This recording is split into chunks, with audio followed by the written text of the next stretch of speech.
আজকে একটু অন্য ধরনের ভিডিও দেখাবো আপনাদের। দেশের সৈনিকদের জন্য দেশপ্রেম ভালোবাসা দেখালেন শঙ্কর রায় বডি পেন্টিংয়ের মাধ্যমে। চিত্র অঙ্কন করেছেন শিল্পী ইভানা কুন্ডু। দীর্ঘ 6 বছর ধরে শঙ্কর রায় পুলওয়ামা হামলায় নিহত বীর সৈনিকদের শ্রদ্ধা জানিয়ে যাচ্ছেন তিনি। এই বছর তিনি চিত্রশিল্পী ইভানা কুন্ডুর সহযোগিতায় নিজের শরীরে পুলওয়ামা হামলায় নিহত বীর সৈনিকদের চিত্র অঙ্কন করে তাদের শ্রদ্ধা জানালেন। তার সাথে তাদের প্রতিকৃতিতে ফুল নিবেদন, ধূপকাঠি, মোমবাতি জ্বালিয়ে শ্রদ্ধা নিবেদন করেছেন তিনি। উপস্থিত ছিলেন চিত্রশিল্পী ইভানা কুন্ডু, শিল্পী বিশ্বজিৎ কুন্ডু। উপস্থিত ছিলেন কোচবিহার জেলার প্রাক্তন সম্পাদক তপন চৌধুরী। তার সাথে সঙ্গে প্রচুর প্রাক্তন সৈনিকরাও উপস্থিত ছিলেন কোচবিহারের বিশিষ্ট সমাজকর্মী এবং মাস্টারমশাইরা। আপনারা দেখছেন সরাসরি দ্য বেঙ্গল টাইমের পর্দায়।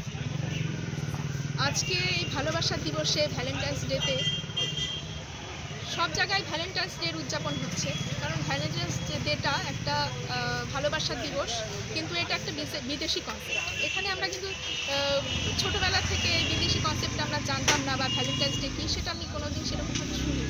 কিন্তু এখন আমি এটাই বলতে চাইছি, ভ্যালেন্টাইন্স ডে তো ঠিক আছে ভালোবাসার দিবস, কিন্তু এই ভালোবাসার দিনে আমাদের দেশে যারা দেশ রক্ষা করছে তাদের জন্য আমরা একটা দিন শ্রদ্ধা জ্ঞাপন করতে পারি, এটাই আমার বলার উদ্দেশ্য। আর সবচেয়ে বড় ব্যাপার সেটা হচ্ছে ভ্যালেন্টাইন্স ডের দিনে আজকে ছবি এঁকে শঙ্করবাবুর শরীরের ওপরে ছবি এঁকে আমি শ্রদ্ধার্ঘ্য দিতে চাই বা শ্রদ্ধার্ঘ্য দিচ্ছি প্রত্যেকটা সৈনিককে, যারা সৈনিকরা নিহত হয়েছে প্রত্যেকেরই। আপনার নাম?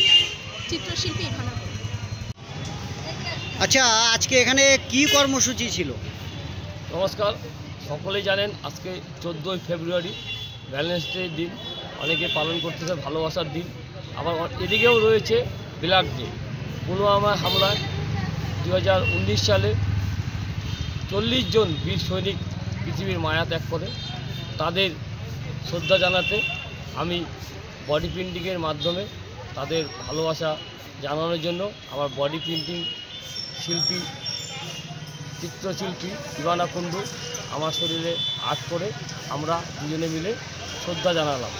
এইভাবে ভালোবাসার দিনে আমার পুলওয়ামা হামলার শহীদদের উপরে শ্রদ্ধা নিবেদন করলাম। নমস্কার। কি কর্মসূচি ছিল আজকে?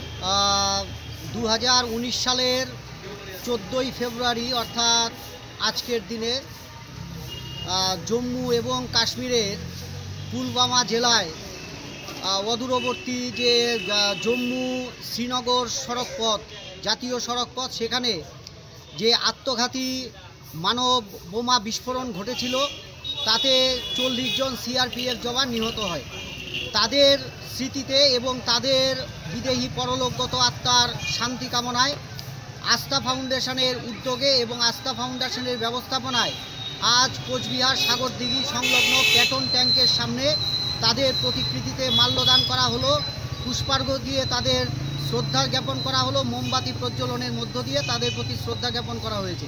পাশাপাশি আস্থা ফাউন্ডেশনের যে কর্ণধার শ্রী শঙ্কর রায়, তার যে বডি পেন্টিংয়ের মধ্য দিয়ে তিনি সেই শহীদদের প্রতি শ্রদ্ধা জানালেন, এবং আমরাও এই যে কর্মসূচি, এই কর্মসূচিতে সামিল হতে পেরে নিজেদেরকে ধন্য মনে করছি এবং বীর শহীদদের প্রতি আমরা শ্রদ্ধা জানাচ্ছি।